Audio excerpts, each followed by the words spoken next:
Pedro Farkas faz parte de uma escola de fotógrafos do cinema brasileiro que alia a técnica à sofisticação. Seu trabalho procura captar a essência do roteiro através da intuição e, sobretudo, a composição plástica da imagem. Pedro tem uma filmografia de mais de 40 obras. Entre elas estão A Ostro e Vento, de Walter Lima Jr., O Cinema Falado, de Caetano Veloso e Ed Morte, de Alain Fresnot. Pedro Farkas é o entrevistado de hoje, aqui no nosso Sala de Cinema.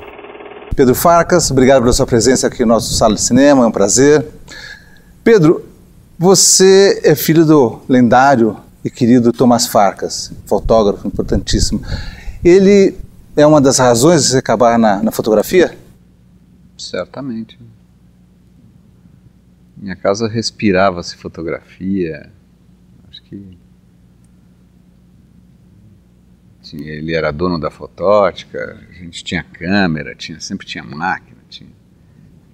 Minha casa era uma casa de fotógrafo, então aquilo virou muito familiar, né? Acho que conviveu com aquelas lentes, aquelas máquinas, com a linguagem da fotografia. É. E é com ele que você dá os primeiros passos, ou seja, a mexer nas lentes, é tudo com ele? Não. Não? Não, tem nada a ver com ele. Meu pai, quando eu nasci, meu pai não era mais fotógrafo. A produção dele de fotografia grande é de 50. Quando eu nasci, quando eu me fiquei mais, sei lá, 10 anos, tal, um pouco mais velho, meu pai estava interessado em cinema, em outras coisas. Eu acho que essa produção fotográfica dele que a gente conhece é anterior aos filhos. Então ele não era um cara que fotografava sempre, ele fotografava a família, tinha sempre câmera, sempre ele estava fotografando, mas não era um fotógrafo dessas fotografias bonitas dele. Ele já estava no snapshot, assim, já estava... tinha muita coisa do comércio, da fotótica. Das lojas. E ele estava muito empolgado com o negócio de filme. Eu lembro que a Caravana... Caravana Cineastas. Toda aquela brincadeira lá, aqueles documentários dele, os filhos ficavam enchendo o saco lá, e a gente se interessava muito. Minha casa era grande no Pacaembu, então tinha os caras de produção, montando aquelas malas, um monte de coisa. A gente se interessou muito por isso, assim. Então sempre tinha essa coisa de fotografia e de cinema e as pessoas em volta, mas meu pai mesmo, eu raramente vi ele fotografando, assim, eu não me lembro dele fotografando, a gente não tem essa relação. E esse outro lado dele de cineasta, vamos dizer, a coisa com filme, também ele estava apaixonado por isso, ele estava apaixonado, eu lembro que ele... Puta, o som direto, quando ele descobriu que tinha uma câmera Eclair francesa que fazia som direto, não precisava do blimp, aí ele comprou a câmera, daí ele foi para a França, comprou, ficou entusiasmado, aí tinha um sincronizador do som, daí ele comprou um Nagra com o Jacques, ele foi sócio do Jacques D'Argine, o Jacques D'Anzelan, da J Filmes. Eles compraram um primeiro Nagra em sociedade, o Jacques tinha uma produtora de comerciais, né? Aí ele ficou entusiasmado com essa coisa, como é que o som junta, como é que não sei o quê. Meu pai é uma pessoa entusiasmada com as novidades, né? Em que momento que você acha que a fotografia é escolhida como seu caminho? Já nessa época do estúdio do quintal, que é adolescência, uma coisa assim? Eu fiz ginásio e clássico, né, colégio. E daí eu tirava fotografia, adorava revelar, ficar no laboratório, sei lá, que idade é isso, antes dos 18 anos, 16, 17 anos. Por aí, adolescência. Eu adorava isso, adorava ampliador, câmera, revelar. É uma idade que você fica fazendo essas coisas, acho que aí entrou a coisa da fotografia, comecei a aprender. Eu lembro até que quando eu fui fazer faculdade, eu prestei primeiro para geografia, depois eu queria fazer engenharia. Depois que o pai de uma namorada minha falou, faz comunicações, lá tem tudo e tal. Eu falei, fazendo... Quer dizer, você não tinha muita convicção de comunicação, não tenho até hoje. Geografia. Até hoje eu não tenho. Eu acho que é difícil você se definir como uma pessoa... Hoje em dia eu adoro ler, acho... Puta, adoro ler, mas... Também adoro cinema, né? Você vê um bom filme, assim, é tão bacana, né? E como que vai ser a sua formação nessa área de fotografia? Qual que é o caminho que você segue de aprendizado? O meu aprendizado foi basicamente prático. O meu, vamos dizer, o meu grande mestre é o Lauro Escorel, cara que eu adoro, é um puta fotógrafo, eu fui assistente dele. Então, como meu pai era amigo do Hector, nem lembro, eu fui fotógrafo de cena do Pica-Pau Amarelo, que é um filme que meu pai produziu, e tinha um puta fotógrafo, João Carlos Horta, cara maravilhoso, uma figuraça, não sei se você já ouviu falar. E eu me entusiasmei por aquilo, eu fiquei fascinado por cinema ali no Pica-Pau Amarelo. Eu achei a coisa mais... Puta, eu fiquei louco com aquilo. Mas daí você cai no Pica-Pau por causa do seu pai como produtor? Por causa do meu pai, ele era o produtor. É. E aí foi, daí fui assistente do Lauro, e fui segundo assistente, primeiro assistente, depois fui câmera. Então meu aprendizado foi na prática. Ai, ai, ai. Mesmo assunto não, senhor. Eu quero botar uma vez por todos os pingos nos is. Que pingos nos is? O pingo da nossa vida, por exemplo. Em primeiro lugar, a minha vida não se resume no pingo. Nunca se resumiu.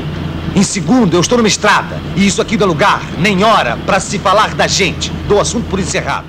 Você fez assistência do Lauro, primeira assistência, segunda assistência. Mas em que momento que você acha que essa era a profissão? Antes de ser fotógrafo, eu fiz muitos documentários com câmera na mão. Era uma escola e talvez até venha disso o fato de eu querer fazer mais solto, que documentário tem muita decisão que você toma na hora, né? Espontâneo, né? Você tá e o negócio está acontecendo, né? E aí você chega num lugar que está escuro e tem uma janela que está entrando luz e o sol bateu, aí vamos fazer desse jeito. Você tem que ser muito rápido. E eu adorava isso, essa coisa de resolver rapidamente uma coisa com aquela luz, com aquela janela, com aquela lâmpada. Eu achava isso uma brincadeira muito legal.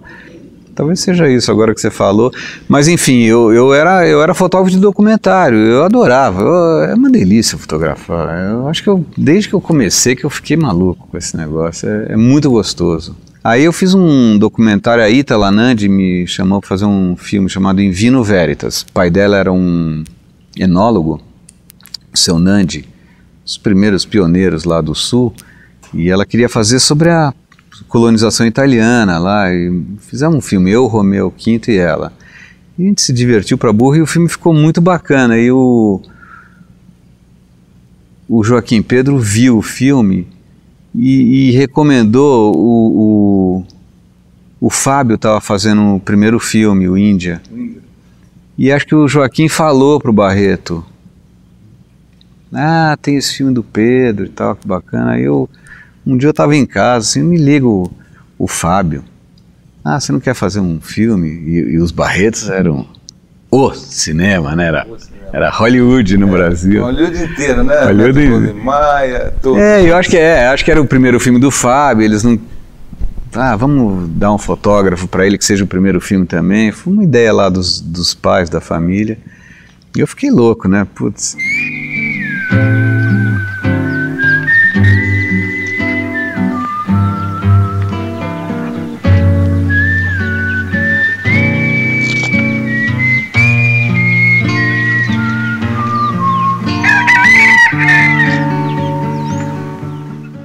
Como começa a parceria sua com o Sérgio Bianchi? O Sérgio era da ECA, ele me chamou para fazer um curta-metragem, não era documentário. Um curta dos coelhinhos, não lembro como é que chamava o curta. E aí eu fui lá, ele morava num porão lá em Pinheiros, e a gente fez o filme lá, ele botou uns 200 coelhos naquele porão, era um conto do Cortázar, eu acho.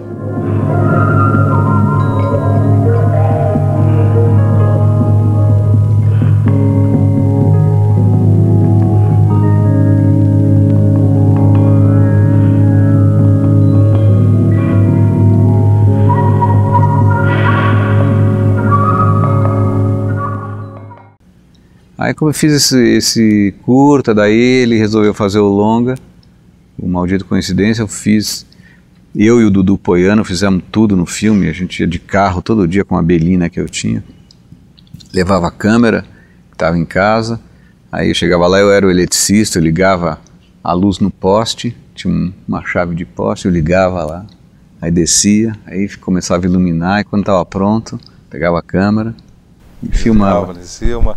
Eu e o Dudu Poiano, nós dois fizemos tudo no filme. Você veio assistir? Sente-se.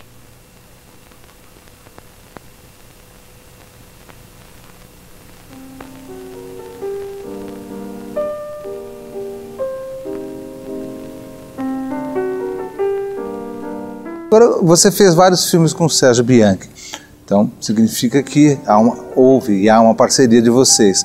Agora, como que é para você, tecnicamente, traduzir para fotografia esse mundo do Sérgio? Como que é o procedimento? Vocês sentam antes, estudam a cena, não tem roteiro, mas deve ter algumas anotações, deve ter a questão espacial. Eu quero dizer o seguinte, como que é traduzir esse universo para a fotografia, esse universo criativo do Sérgio para a fotografia? Como que você consegue processar isso? Ele fala assim, todo filme vai ser numa casa. Ah, como será que é essa casa? Vamos ver a casa. Aí você começa a imaginar a casa, daí ele começa a contar a história do que ele acha que vai ser aquela história, aquele jeito, como é que vai ser, como é que... daí você começa a imaginar, poxa, onde que eu vou pendurar os refletores? Que refletores que você tem, né? Então tem muita coisa da necessidade, da prática, da possibilidade. Imagina, eu e o Dudu tendo que subir numa escada para botar um refletor que a gente aguentasse, que tinha cabo. Então tem muitas limitações práticas que começam a determinar as coisas. E com aquela luz, com aqueles refletores, você sabe, puxa, eu queria fazer uma coisa assim, eu queria, sei lá, ele vai, não sei como é isso, mas aí é que entra o prazer, né? Você fala assim, puxa, esse lugar tá bonito, com a roupa, com essa cor, com essa cara, com esse negócio, vamos fazer assim que vai ficar bacana. Isso é fotografar, isso é o centro da questão. Eu consegui resolver meu problema de equilíbrio ocular visual com esses óculos aqui, uma lente só. Eu sou meia cega de um olho, então por acaso eu encontrei esse que tinha lente sobre o olho cego. Era um problema muito gostoso de resolver. É uma ilha que só tem lampião de gás e tem um farol.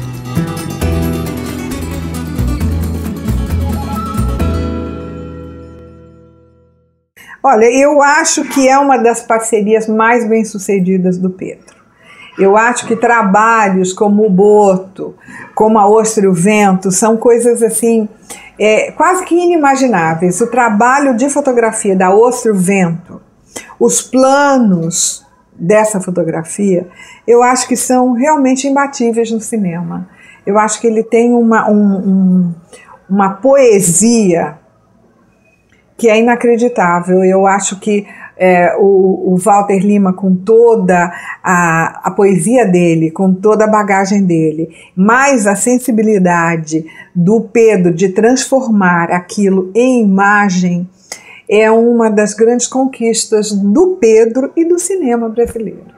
Pedro, essa parceria sua com o Walter Lima, como que ela acontece? Como ela vai se formar? Porque... O Barreto me chamou. O Barreto, eu tinha feito Índia e ele ia produzir o Inocência. Aí o Walter estava sem fotógrafo, ele falou, vamos chamar o Pedrinho. Aí o Walter falou, legal. Achava que era o Pedrinho de Moraes, filho do Vinícius, que já era fotógrafo, tinha feito vários filmes. Aí o Barreto falou, não, Pedro Farcas. Aí ele falou, vamos ver o que é. Daí, e eu fiquei entusiasmado, porque o Walter era um... diretor, já era não era o Fábio Barreto que estava começando, era um cara já, sem dúvida alguma. Tinha feito o Brasil no 2000, que eu achei lindo, né? Aí, eu não lembro direito, acho que eu conheci o Walter no Cosme Velho, na casa dele, fui lá um dia, morava com a Thelma, Mas aí o Walter começou a contar a história do filme e me deu para ler o livro, mandou eu ler o livro. Eu me lembro que quando eu li o livro, o Inocência, puta, eu fiquei louco. Eu imaginei tudo aquilo, eu vi o filme. Eu me lembro das andadas deles conversando a cavalo. Eu achei tão lindo aquilo, eu fiquei louco com o livro. Depois veio o roteiro e eu lembro que a gente queria muito fazer o filme numa locação em Mato Grosso. E a Lucy era muito contra, ela achava o Walter maluco, queria ter ele sob controle, queria que fizesse no Rio. E a gente falou, puta, não tem clima no Rio. Não tem luz, né? A luz é outra, né? Aí eles acharam a tal casa lá no alto da Boa Vista. E eu lembro que eu fui morar com o Walter lá. Eu morava com o Dodô no Jardim Botânico. E o Walter queria mergulhar no filme. Então nós fomos morar naquela casa da fazenda, não tinha água quente, era um frio desgraçado. E o Walter era um puta cara, um puta companheiro, então... Ele queria mergulhar no filme, então arrastou você pra ficar com ele... Pra ficar morando lá Mas eu achei tão legal aquilo, porque eu queria morar, eu queria ir pra uma locação, não queria ficar no Rio de Janeiro filmando um filme de época no interior do Brasil. Eu achava muito falso, achava que não ia dar certo isso. Então a gente se isolou naquele lugar e foi uma viagem, foi muito legal.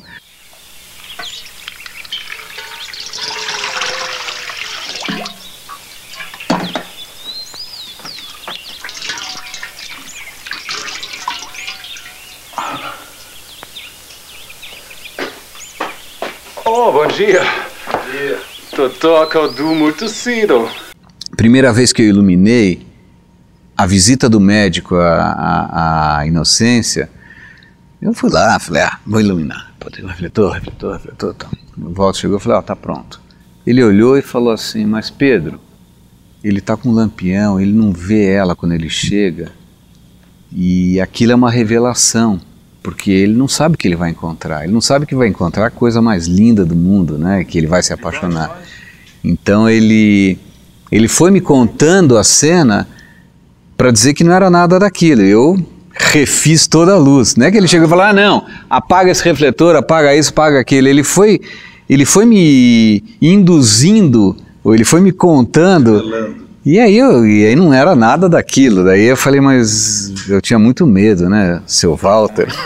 Falei, mas será que a gente pode fazer isso? Ele, claro! Mas será que a gente pode? Não sei o que lá? Claro! Então ele foi me incentivando a fazer.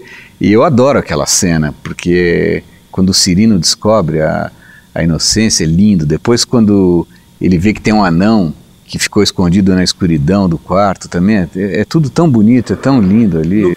Bom, seu Pereira, é preciso ter durante o dia esse quarto aqui bastante arejado e colocar a cama na linha do nascente ao poente.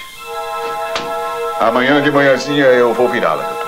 Bom, hoje então, lá pela meia-noite eu virei aqui para administrar a mesinha.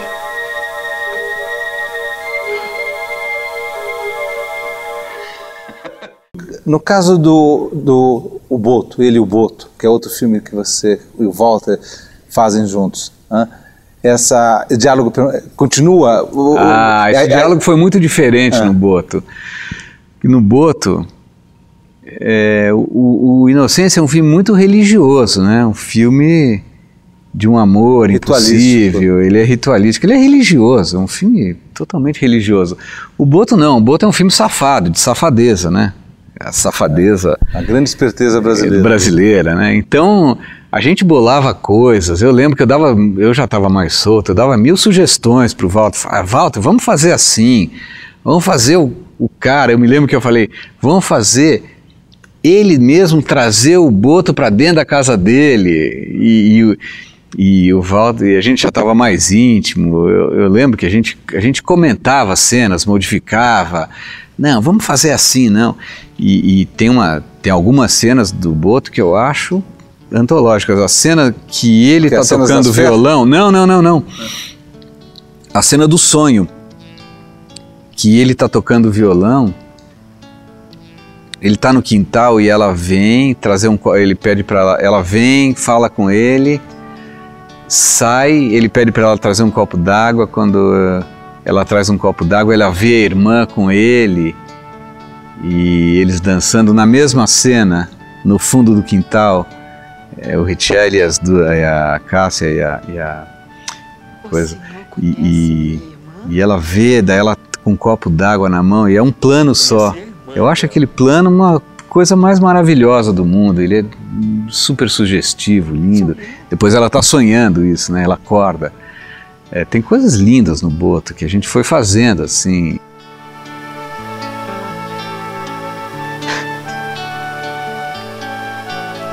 Mas ela finge que não me conhece.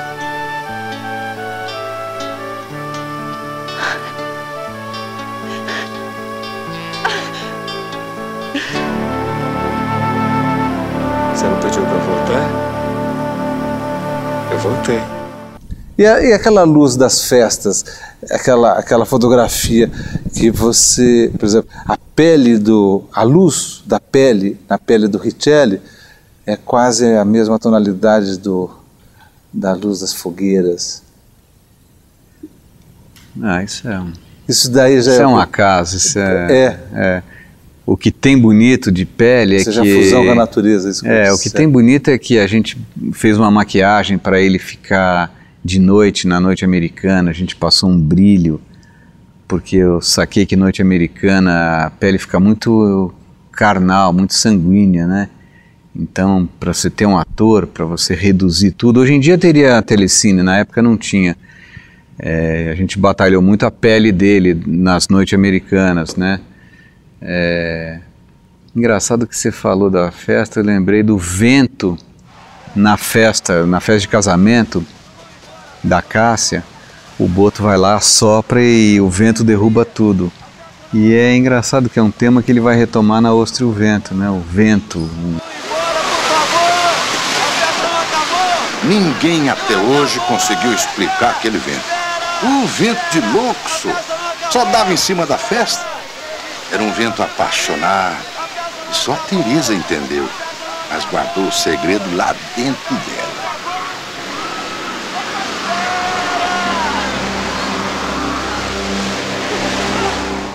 Já que você falou do A Ostra e o Vento, que é um belíssimo filme do Walter, qual que era o diálogo já nessa produção, nessa obra? Porque daí é uma coisa, aí é diurna, né? A coisa é basicamente diurna, né? Embora dentro de um céu bem nublado. Como que era a criação? O diálogo com o Walter no começo era totalmente virgem, inocente. E ele que me apresentou um pouco, ele que me apresentou o que é fazer fotografia, o que é fotografar um filme. Mas o Walter, ele teve uma evolução, ele teve uma mudança, e ele se apaixonou pelos atores. E isso vai seguindo, do Inocência para o Boto, para A Ostra e o Vento, até Desafinados, passou pelo Monge. E ele, cada vez mais, ele só quer olhar para os atores. E a nossa parceria foi ficando mais... menos de palavra e mais de cumplicidade. Na Ostra, eu me lembro que era um filme que ele tem muitas bolações, o Walter, e a gente fazia muita coisa junto. Puta, foi um filme muito bacana, né? Mas uma hora... E era o farol da ilha. Eu falei, porra, como é que eu vou iluminar isso com o farol? Era um problema muito gostoso de resolver. É uma ilha que só tem lampião de gás e tem um farol. Esse farol tem que iluminar tudo. E eu lembro que uma hora, a gente tava na cabana lá, eu bolei um farol que vinha... Onde que era aquilo? Aquilo era na Ilha do Mel, né? E o Walter uma hora virou e falou, porra, Pedro, mas esse farol, essa luz desse farol faz curva, viaja, chega em tudo quanto é lugar. Eu falei, pô, Walter, não tem outro jeito, tem que ser, né? Mas já estava quer dizer, estava indo para um diálogo, para uma relação mais de cumplicidade. Acho que eu já era fotógrafo ali, então o Walter foi olhando muito mais para a dramaturgia, para os atores, e ele se apaixonou por isso. Hoje à tarde já vai, a luz já vai.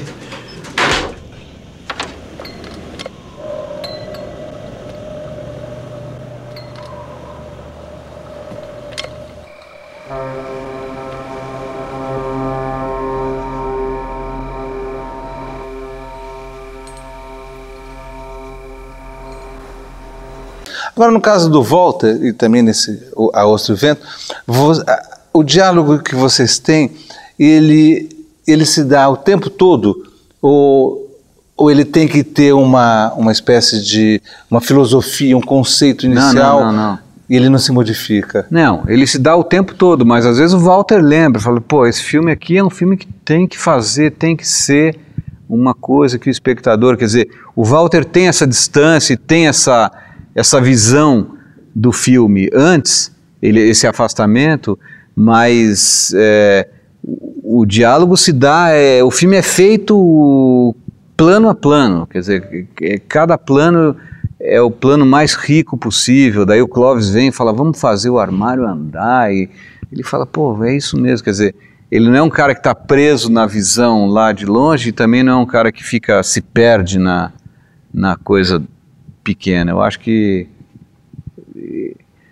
tem sempre, quando a gente discutia, sempre ele colocava uma coisa da direção do filme, como é que era, como é que é, pô, mas lembra que essa menina não tem mãe, aí é mãe, não sei o que lá, sabe, ele tem a coisa de longe, que é importante você não perder, né? Tudo que eu quero é que você seja feliz. Eu não quero que você sofra. O mundo lá fora é terrível. As pessoas muito cruéis. E tudo que eu quero é que você não sofra. A minha menina. Todo mundo pelado, menos eu e o Dudu, os dois de bermuda. Falei, eu não vou ficar pelado aqui nesse lugar aí.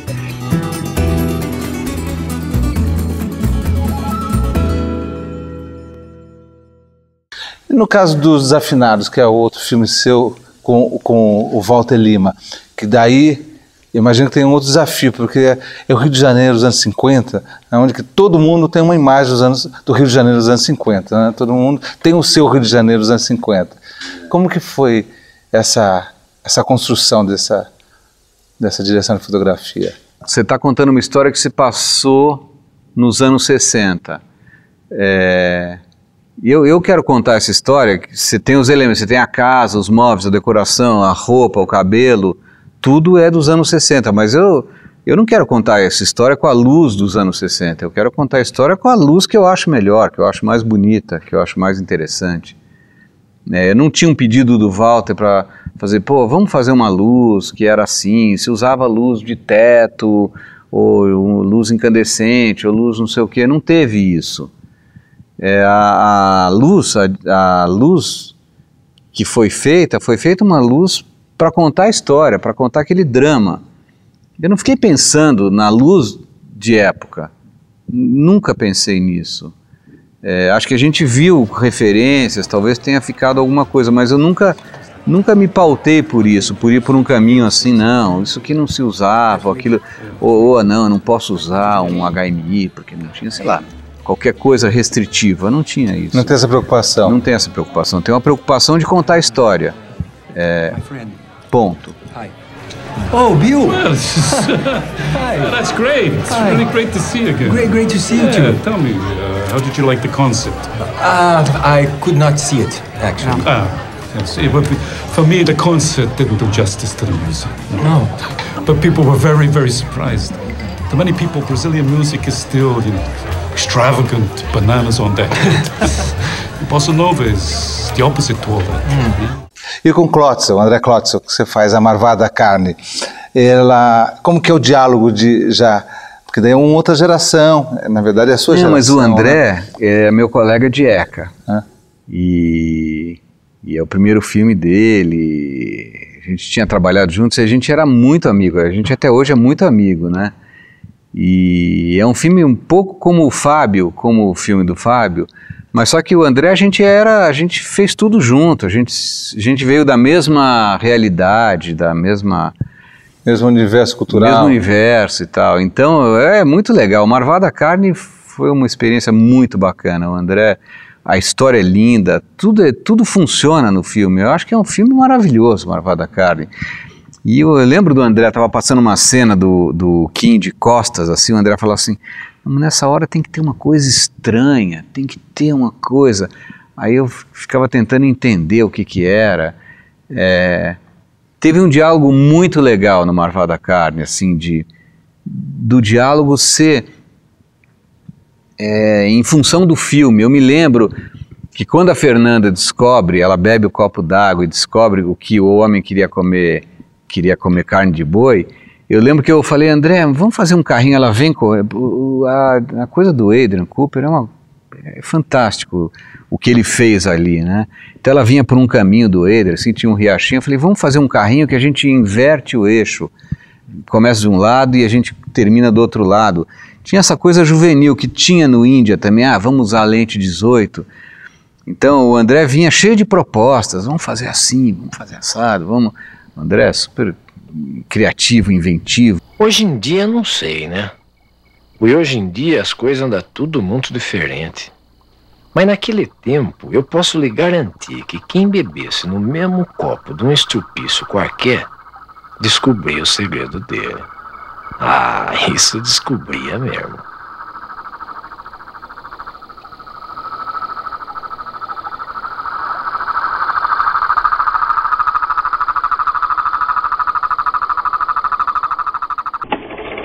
Então, foi muito rica a construção dos ambientes, muito em função dessa necessidade dele de ter essas fontes de luz naturais entrando. Ainda mais, foi uma viagem também para nós, assim, visualmente, porque decidimos fazer o filme como se fosse, o conceito do filme, como se fosse uma travessia através de 500 anos da história do Brasil. Então, o filme se divide em 4 principais ambientes. O primeiro é uma casinha no mato, depois o bairro onde moram os personagens que eu construí, depois uma vila e depois da cidade de São Paulo. Em cada um desses ambientes a gente visualizava uma época. E incrível, eu acho que você não percebe no filme, mas com esse conceito na cabeça começava a ficar muito claro o tratamento de cada ambiente, né? Pedro, você com o Clóvis fazem lá o Memórias Póstumas de Brás Cubas.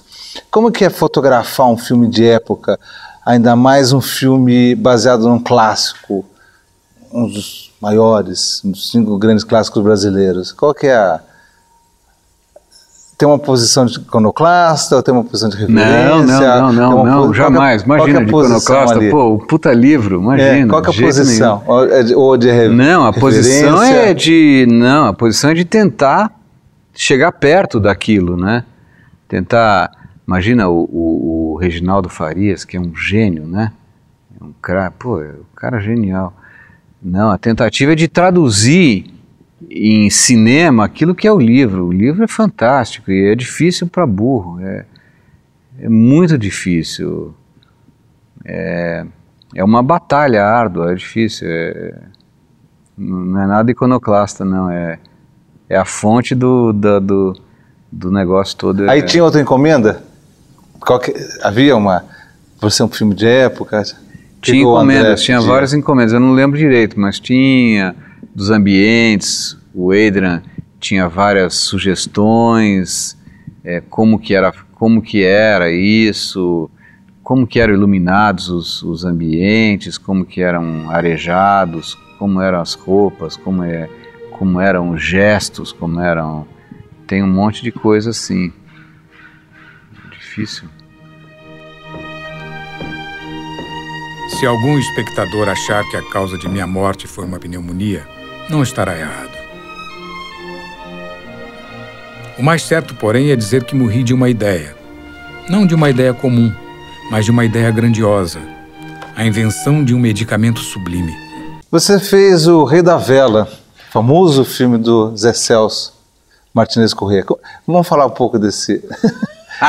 O Rei da Vela, eu me lembro do negócio, eu tinha um Citroën, aí a gente pegou, o Dudu era o meu assistente, Dudu Poiano, e o Zé Celso estava fazendo Graças Senhor, aquele grupo lá que tinha o Henricão, a Ana Lu Prestes, e a gente estava filmando aqui, filmava umas coisas, para mim era um documentário, Zé, vamos fazer isso, vamos filmar no cemitério, parecia TFP, para intimidar a gente, vamos filmar...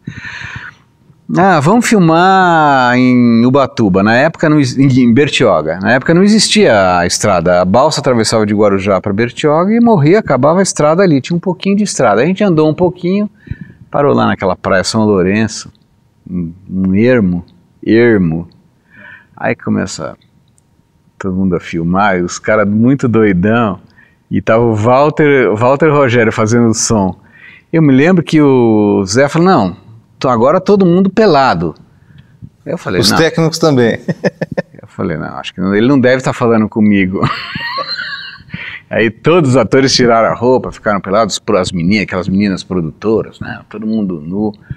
E eu e o Dudu ficamos na nossa. Daqui a pouco eu vejo, tem um cara, tava um puta sol, tem um cara segurando um guarda-sol, o cara pelado, segurando uma sombrinha, pro Rogério, pro Walter Rogério, com o Nagra, o fone, o boom, totalmente pelado.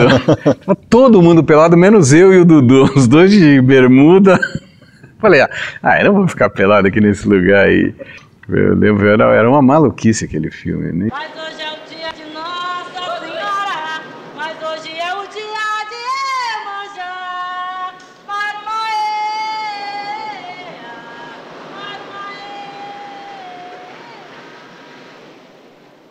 E o cinema falado do Caetano Veloso, como foi esse filme? O Caetano é um gênio, né? O Caetano é um barato. E ele quis fazer esse filme falado, com falas, com texto. Eu lembro que o Caetano tinha um caderninho que ele anotava tudo as coisas que ele queria, que não sei quem falasse. Tem a Nina, a filha do Péricles, que termina o filme falando aquele diálogo inacreditável, né? Tem o Paulo César, que fala em alemão, na praia. Aquelas ideias do Caetano, foi muito legal de fazer. Eram coisas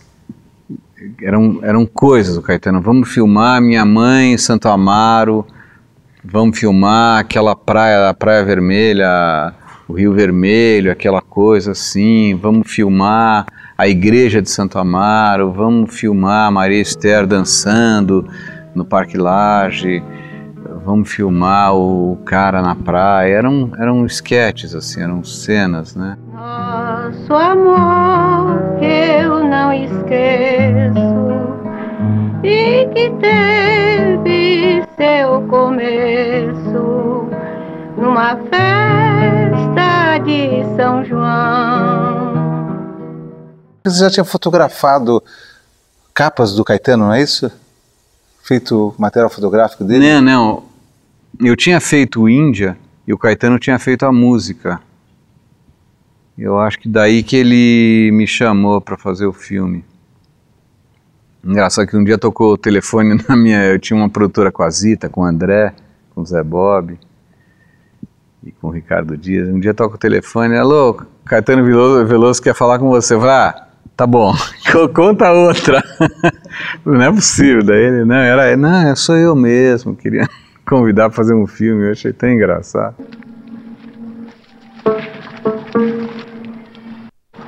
Igualmente incerto permanece se a civilização mundial será em breve subitamente destruída ou se cristalizará uma longa duração, que não reside em algo permanente, mas que se instale muito ao contrário na mudança contínua em que o novo é substituído pelo mais novo. Você faz uma luz toda sem o ator, quando o ator aparece, aquilo ganha uma vida, né?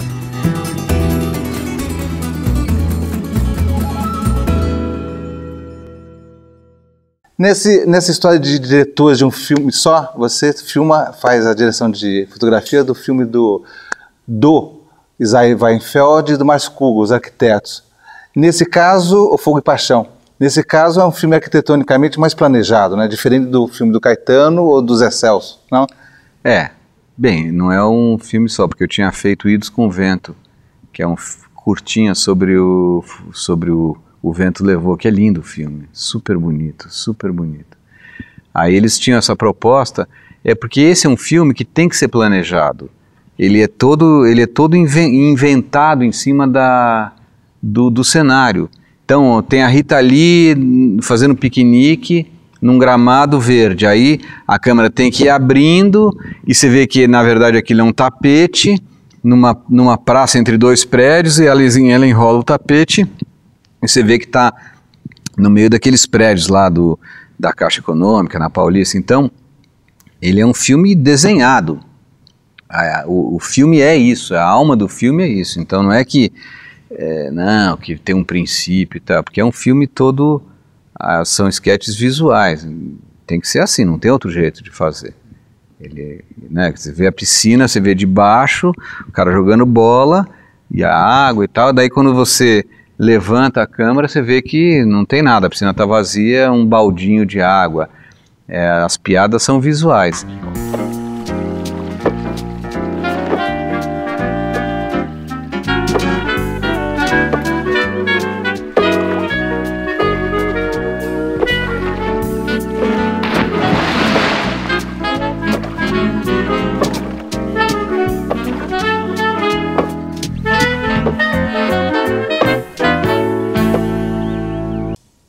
Pedro, você é paulistano.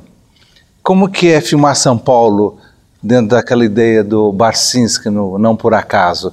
Aquela coisa angustiada, que é quase a metáfora do trânsito, ou seja, do congestionamento, da não circulação. Aquele cinza, aquele minhocão, É tão bonito São Paulo, é um cenário tão maravilhoso, né, como natureza, né, aquele monte de prédio. A gente se esforçou muito para os melhores ângulos. Como você vai para uma fazenda, você quer filmar embaixo daquela árvore? Eu lembro que a gente ficava procurando os ângulos para ver a bicicleta da menina passar, o carro passar não sei aonde.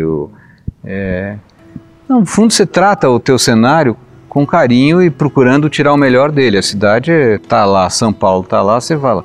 Vamos aproveitar o que ela tem de melhor. E você tem um tratamento igual se estivesse na Amazônia, num riacho. Você está lá tentando ver o que ela tem de melhor. E São Paulo foi isso. A gente foi lá tentar ver onde que era um lugar mais bonito, mais bacana, como é que era. Tá vendo aquela rua em U? Imagina que um caminhão quebra ali. Começa a formar trânsito na rotatória. Aí o trânsito vai subindo pela rua da esquerda. 10 metros, 20, 80, até fechar o outro cruzamento. Como que é fazer a fotografia de um filme assim, no caso do Ed Morte, que é uma coisa quase surrealista, numa comédia surrealista? As coisas são improváveis, são inexequíveis, mas vendidas como realidade, como quase eu nunca dei possível. Tanta risada como naquele roteiro. Quando eu li aquele roteiro, eu me esborrachei de rir. O roteiro é muito bom. Agora, o filme, ele foi feito muito precariamente na época. Eu não lembro direito, mas tem horas que a gente sofreu muito com o pé direito dos lugares. Eu tenho umas boas lembranças de ter feito no estúdio lá da Movie, o quarto do Ed. Eu acho coisas lindas. Eu acho que o Paulo Betti é muito engraçado o filme. Os diálogos são muito bons, é muito bom. Mas acho que o filme, vamos dizer, a fotografia, em algumas horas ela ficou muito prejudicada, assim. Acho que, sei lá.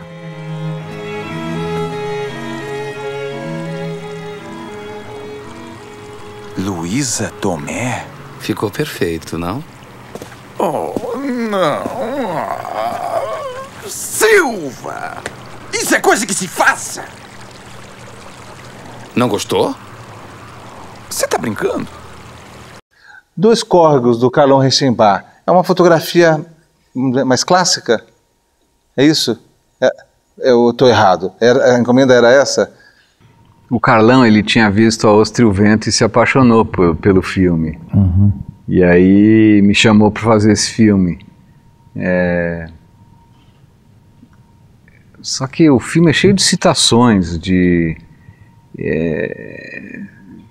eu não entendia muito bem. Eram citações literárias, A Estrela Vésper. E o filme ele tem um flashback, né? Ele conta a vida daquele guerrilheiro. A gente usou Super 8 para fazer aquilo.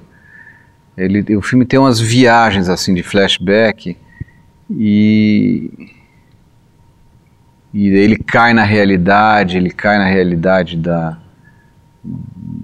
de uma fazenda atual, da reintegração de posse, aqueles problemas do Brasil de hoje em dia. É um filme que tem alguns ângulos, alguns pontos de vista, né, da menina por aquela figura que era o tio, que era uma pessoa mais velha. Eu acho que o filme tem uns vértices, tem uns triângulos assim. Acho que ele vive meio disso, do passado, da guerrilha, do tio com aquela menina, da lembrança, da herança, do que o tio deixou, da recuperação da memória. Acho que o filme é por aí.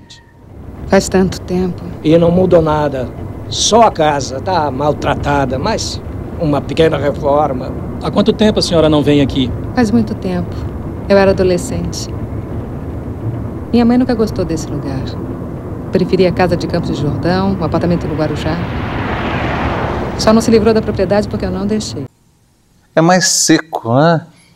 Não tem é seco, mas tem umas possibilidade de transcendência, mas é uma coisa mais dura, nesse sentido que eu digo. E tem momentos bem soltos, né? As meninas na chuva dançando. Mas ele... Tem uma coisa que eu sempre quis fazer quando era sei lá, não sei direito o que dizer. Menina, pelo amor de Deus! Aninha, faz alguma coisa. Não, Aninha! Menina, Aninha, volta aqui!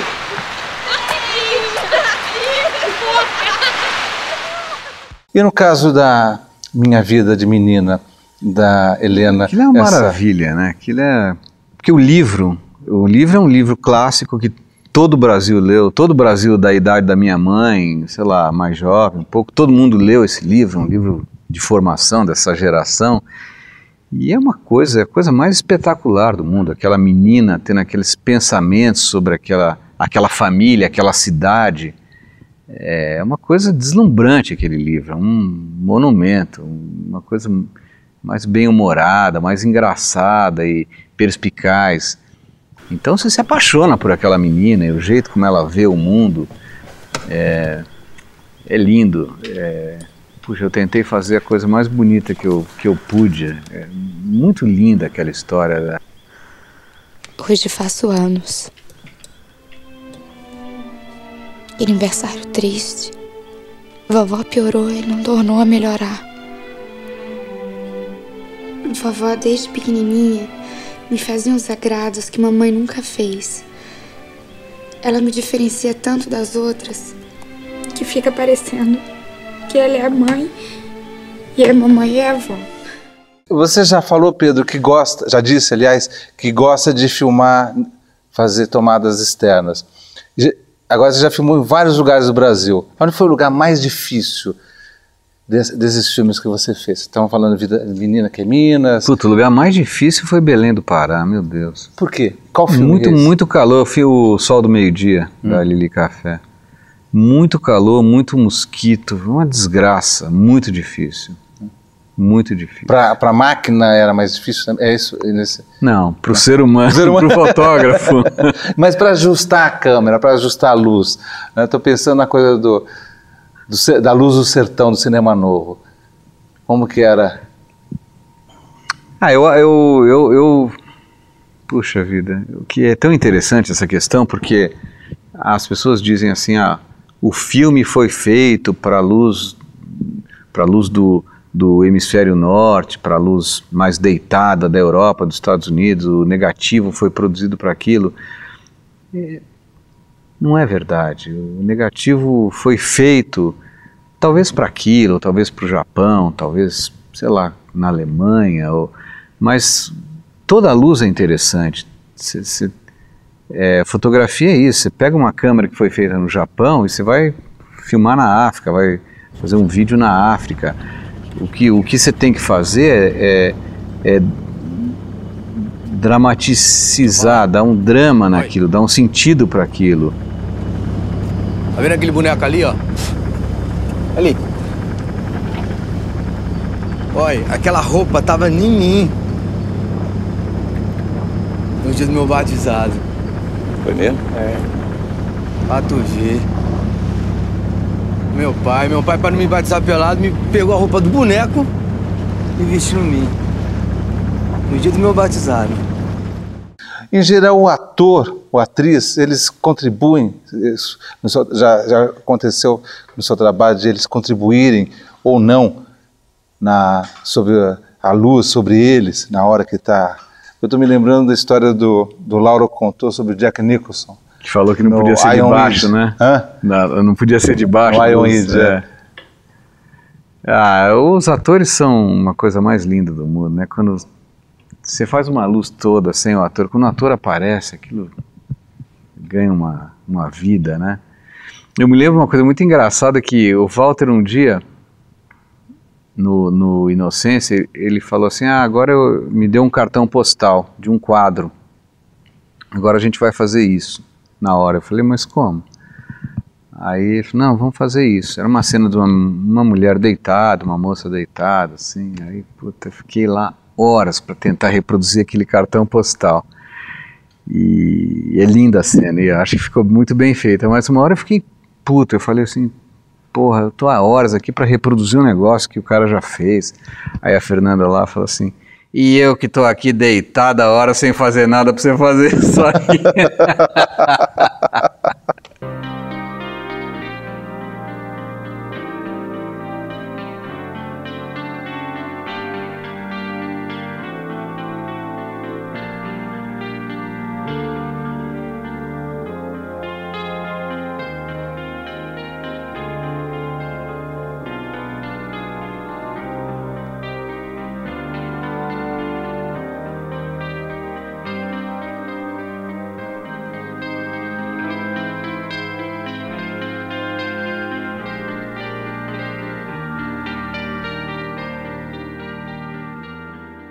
Pedro Farkas, muito obrigado pela sua presença aqui na nossa sala de cinema, foi um grande prazer. Eu espero ter falado alguma coisa que tenha algum sentido. Com certeza falou. Obrigado, Pedro. Até o nosso próximo Sala de Cinema, com outras histórias e personagens do cinema brasileiro. Até lá.